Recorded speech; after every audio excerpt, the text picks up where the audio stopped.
Am I the jerk for wanting to break up with my girlfriend because I heard her say she only started dating me as a dare? Posted by you/throwaway@985858. Never thought I'd have to use this old account, but I'm really stuck and need some advice before I potentially nuke what has, so far, been a good 8-month relationship. So, for a quick background, my girlfriend, 24F, and I, 27M, have been dating for around 8 months now. I first met her at a funeral, of all places. I wasn't close to the deceased, they were a friend's uncle, I was just along to keep him company. In any case, I wasn't particularly sad looking. I was talking with a family friend and smiling, which she noticed before making a pretty morbid joke, asking if I had put him in the casket. It was so blunt that I just sort of snort laughed, and we ended up chatting all afternoon, with her number in my phone by the end of it. She was funny, witty, pretty, and a genuinely fun girl to be around. So, of course, I took a chance and asked her out, which she accepted rather eagerly. My ego was through the roof at that. But little did I know. I came home a little earlier from work last night, I was covering a shift, and the bloke I was covering for came in anyway, so they didn't need me for the full 8 hours. Anyway, I got home earlier than planned and overheard my girlfriend laughing with someone on her phone. I was about to surprise her with a little jump scare when she said, and I quote, "I never meant for this whole thing with Op to last so long. I'd never normally date someone like him." She spotted me shortly after saying that. I admit, I made a noise I can't even begin to explain, and she heard me.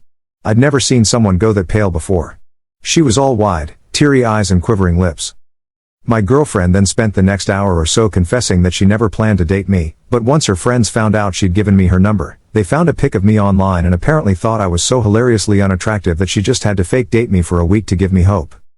I wish I were joking. Her friends, and apparently my girlfriend, are all still stuck in their mean girl high school phase. She agreed but, I guess, apparently forgot about it because we've been dating for 8 months, not 1 week.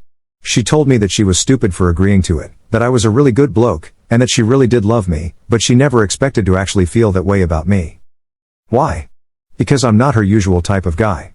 When I asked her to elaborate, she mumbled that she didn't initially find me attractive at all, but after dating for a few weeks, she stopped caring about my looks. I admit I sort of lost my temper here and called her an immature waste of my time. I told her I wished she just dumped me a week into dating because finding all this out 8 months in, when I cared about her, loved her, was effing foul. I'm staying with my mom at the moment because I need space to think and vent. Would I be the jerk if I dumped my girlfriend for this? Relevant comments. Commenter. Is she still friends with all those mean girls? Op's response. Given that she was chatting with one of them yesterday, yeah, I think so. Commenter 2. Even if you didn't care about the joke part of it, she didn't go out with you because she wanted to but because she was pushed by her friends. And then what? Did she give a play-by-play after your first date to those friends? Did she share your intimate moments with them? Was your first kiss also a joke? Was she hesitant to kiss you because of the joke? Did she even want to kiss you?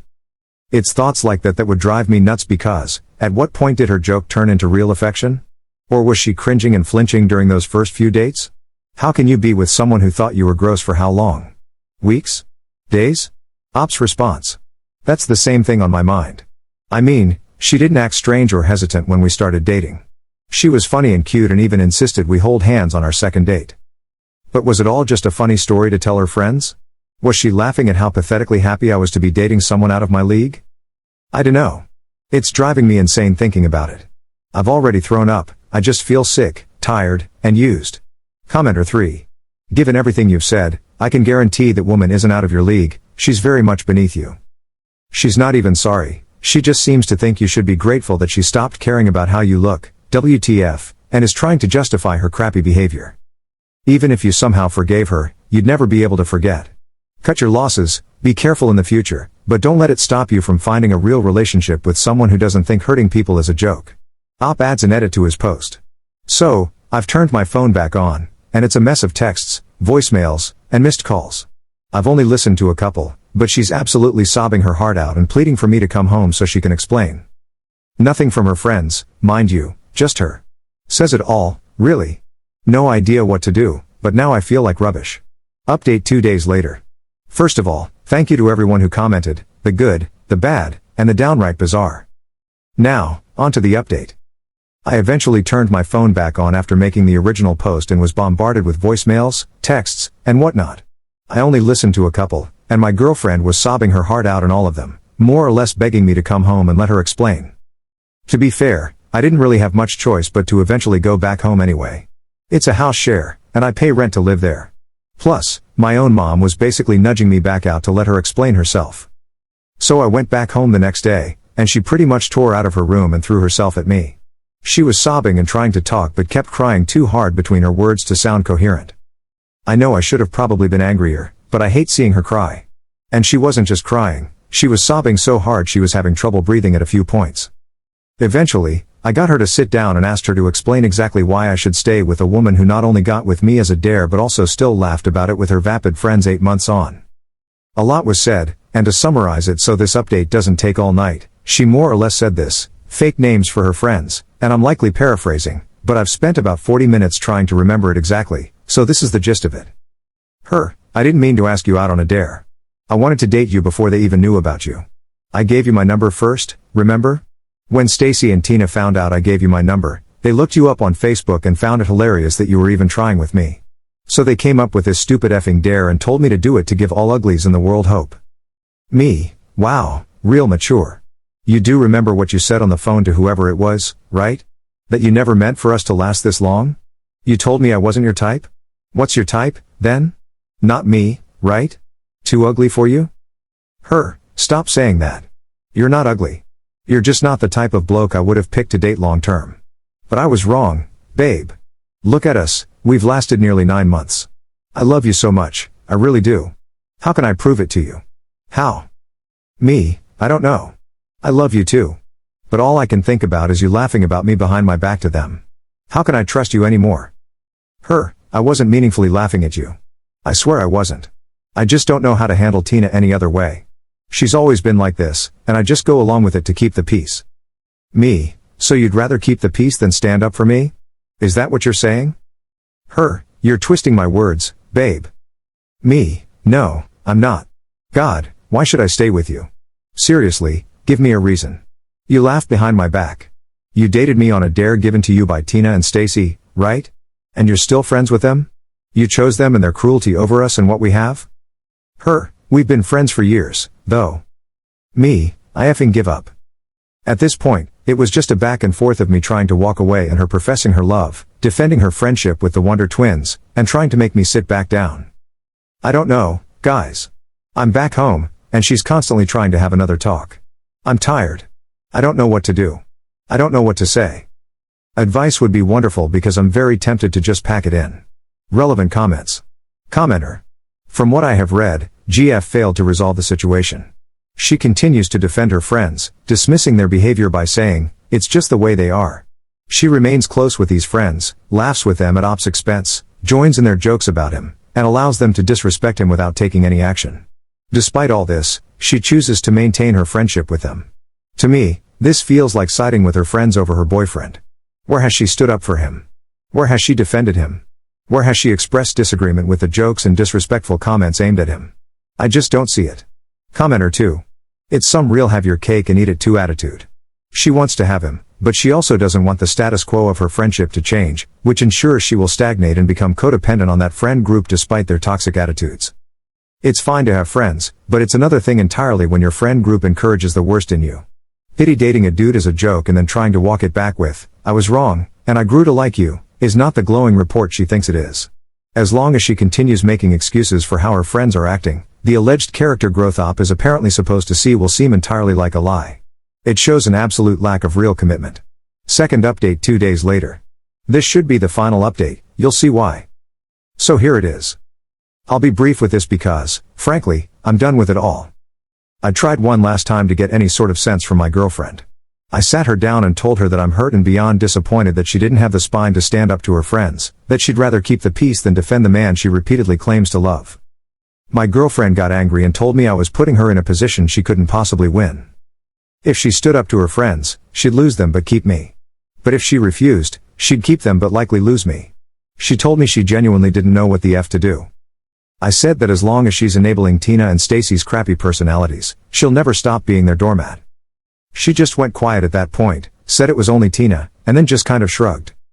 So I told her that the fact she was even struggling to make a choice between them and defending our relationship was enough of an answer for me. I told her that while I'm not the most attractive bloke, she and her friends were far uglier than I could ever be, and I deserved better. So I broke up with her. It was messy, she got physical. Not violent, just grabbing onto me really tight and trying to kiss me while offering sex. She was still full-on ugly crying too. It was crazy. I've seen her cry and get mad, but I've never seen her like that before. It genuinely disturbed me. I left, and now I'm back at my mom's for a bit. I know I'm not a kid anymore, I'm 27, but my mom and I have always had a really good relationship, so I told her everything. She listened and didn't interrupt until I was finished. And then she pretty much said what a lot of you told me. She told me I'm handsome. Moms always say that, though. She told me that my girlfriend is a silly girl who'll never have any kind of meaningful relationship as long as she lets her friends bully her around. And then she told me that I'm young and that I'll find someone who'll love me so much that she'll fight tooth and nail to defend me. I won't lie, I cried a bit. It felt good to feel worth something for once. I didn't really realize how little I felt that way with my girlfriend until that conversation with Mom. She even made me apple crumble, my comfort food. My younger brother, 20M, still lives with her too, and he's been kicking my bum at chess. Bloke's a wizard, I swear. Mom and I had a long chat about my living arrangements and decided that I'm going to move back in with her in a couple of months. I've spoken to the agency, and unfortunately, they won't let me end the contract early without a payout for the remaining months. So I'm just gonna stick around till then and then go. It's gonna be awkward since we have to live in the same house share for a bit longer, but I'll manage. I know some of you really wanted me to work it out with her, but frankly, I have too much self-respect to stay with someone who doesn't care enough to defend me from her friends. Not to mention whatever the hell she was trying to do before I dipped out, it seriously freaked me out. Thanks, Reddit. You all helped me make a choice between staying and sacrificing my self-respect to be with a woman who doesn't truly love me as much as she claimed, or leaving her in the hopes that I'd find someone better one day. I hope I chose right, but I guess only time will tell. Thank you all. Relevant comments. Commenter. The ex is distraught because she cannot bear the embarrassment of being dumped by someone who isn't in her league. Commenter 2. Nah, she genuinely liked Op. She initiated everything, and her friends came in after the fact. She's just a choice away from being happy, but she chose wrong. I think she might try again to choose him, but it's not gonna work, and she's gonna lose her friends too, but that's a good thing. Commenter 3. What gets me is that she's still laughing about it 8 months later. This is why I can't just blame her friends. People tend to be friends because they have things in common, and it seems one thing they all share is that they're still in the mean girl phase. I'd argue that his girlfriend was probably getting out of that phase quicker than her friends, but not quickly enough. Also, it rubs me the wrong way that she was offering to sleep with him so he wouldn't leave. In my experience, it's important to analyze our partner's behavior to a certain extent. I'm not talking about keeping notes or sitting there for hours contemplating what they meant by a random comment, lol. I just mean, going back to the sex thing, I do think she had some feelings for him, but what does that say about her, and what does it say about how she views him? Breaking it down, this is all about respect. That's why he ended things. He respects himself too much to put up with this. She thinks he's the type of guy who will set aside his own self-respect in order to get sex. I know some will say she was upset and desperate. I don't doubt it, but in my experience, it's easy to hide parts of yourself when you're calm and collected. It's a lot easier to slip when you're angry or under duress. To me, a person's true character usually emerges in these moments. And what does it say about her that she views using sex as a valid tactic to keep a guy from leaving? Why do I get the feeling her attitude toward sex has also been influenced by these friends? To be clear, I am not suggesting she is promiscuous. I don't think that's necessarily the case with an attitude like hers. But I do think it shows she has an unhealthy view of how relationships are meant to function. She's young, but not that young. She's 24. To me, peer pressure stops being a valid excuse once someone is no longer a teenager. And if someone disagrees, I'm genuinely curious, at what age would we say it's no longer a good excuse? Sorry this reply got long, lol. She's not the devil or anything, but I don't think she's ready for a serious relationship. She not only needs to get rid of these friends, but she also needs to unlearn some of the things she has picked up from them. I do feel bad for her.